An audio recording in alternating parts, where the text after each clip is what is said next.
निश्चित तौर पर जिसने भी अगर कुछ इस प्रकार के गैर कानूनी काम किए हैं, दुर्भाग्यपूर्ण हैं, इन चीज़ों से बचना चाहिए। 15 वर्षों का इतिहास और कोई एक दिन कोई दुर्भाग्यवश ऐसी घटना हो गई, दोनों का आप तुलना नहीं कर सकते हैं। ये तो आज तक इतिहास में कभी नहीं हुआ कि हॉस्पिटल के अंदर पिस्टल को निकाले और इस तरह की मारपीट करे।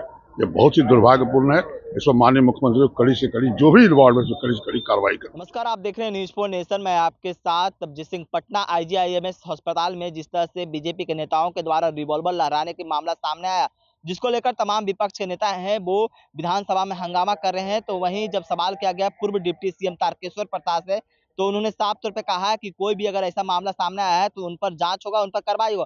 पहले क्या कुछ कर रहे हैं तारकेश्वर प्रसाद, पहले सुनिए उनकी बातों को। बहुत मायने नहीं रखता है। जिस प्रकार के आरोप होंगे उसके अनुसार जो संबंधित निदेशालय है, प्रवर्तन निदेशालय है, वो अपना काम करती है, तो अपना काम कर रही है। इसमें कोई राजनीतिक दृष्टि देखने की आवश्यकता नहीं। आईजीआईएमएस में कल हंगामा किया गया है परिजनों के द्वारा। एक महिला की मृत्यु के बाद रिवॉल्वर लहराया गया है और आज आईजीआईएमएस के डॉक्टर हड़ताल पे है, ओपीडी नहीं कर रहे हैं। नहीं, निश्चित तौर पर जिसने भी अगर कुछ इस प्रकार के गैर कानूनी काम किए हैं, दुर्भाग्यपूर्ण हैं, इन चीज़ों से बचना चाहिए। और निश्चित तौर पर जो विभाग है या जो आईजीआईएमएस का जो प्रशासनिक निकाय है, उस निश्चित तौर पर इन सारी चीज़ों को देखेगी। लेकिन ये कहा जा रहा है कि आरजेडी की तरफ से कि यही जंगल राज है, असली जंगल राज ये है, हम लोग को बदनाम किया जाता है। नहीं, देखिए 15 वर्षों का इतिहास और कोई एक दिन कोई दुर्भाग्यवश ऐसी घटना हो गई, दोनों का आप तुलना नहीं कर सकते हैं।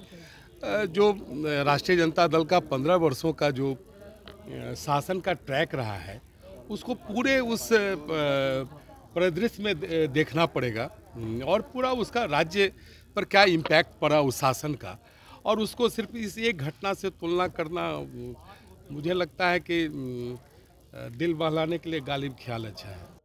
तो आपने सुना तारकेश्वर प्रसाद साफ तौर पर कहते हुए नजर आ रहे हैं कि अगर ऐसा मामला सामने आया है तो उन पर जांच होगी और उन पर कार्रवाई होगी। और वहीं जब हमने सवाल किया गया कांग्रेस के विधायक हैं अजीत शर्मा से, तो उन्होंने भी क्या कुछ कहा, पहले सुनिए उनकी बातों को। कह रही है कि ये क्या मंगल राज है, जंगल राज है।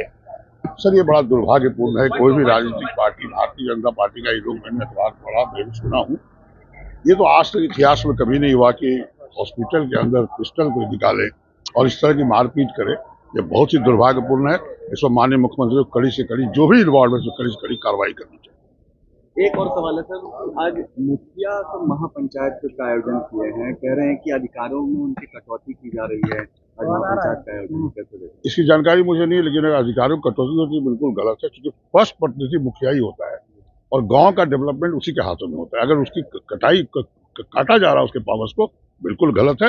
ये मैं आपकी सूचना दिया, मैं माननीय मुख्यमंत्री से भी बात करूँ। आरजेडी के नेताओं के घर छापामारी चल रही है, ईडी का, कैसे देखते हैं? सर, ये तो सब क्या चलता है, ईडी सीबीआई, इनकम टैक्स, जो विपक्ष में है उस पर चल रही है। आपको बता दें, आज इतिहास है पूरे देश में, भारतीय जनता पार्टी डरी हुई है 2024 के चुनाव लेके। ये ईडी सीबीआई और इनकम टैक्स के बदौलत ही ये जीतना चाहती है। इसकी हम घोर निंदा करते हैं। बड़े बड़े केंद्रीय मंत्री आ रहे हैं बिहार दौरे पर, अब शेड्यूल बन चुका है। अमित शाह आ रहे हैं, राजनाथ सिंह आ रहे हैं, मोदी जी भी आने वाले हैं। भाई, सबको आना है। अब देखे होंगे आदरणीय राहुल गांधी जी पद यात्रा की, अभी आदरणीय तेजस्वी यादव जी कर रहे हैं। तो मैं बॉम्बे था, तो आज मैं आया हूं, तो सदन में हूं, भागलपुर आज आ रहे हैं, तो सभी कोई असर नहीं पड़ेगा। देखिए, जनता को, युवकों को रोजगार नहीं मिला है। जो उन्होंने वादा किया 2 करोड़ प्रत्येक वर्ष, एक भी नहीं मिला। 15-15 लाख रुपया देने की बात की, वह नहीं हुआ। महंगाई रोकने की बात की, वो तो कहते थे कि मनमोहन सिंह जी का महोत्सव जो है, महंगाई चरम सीमा पर। आप उनके टाइम में देखिए, जनता सब देख रही है, गरीब लोग परेशान हैं।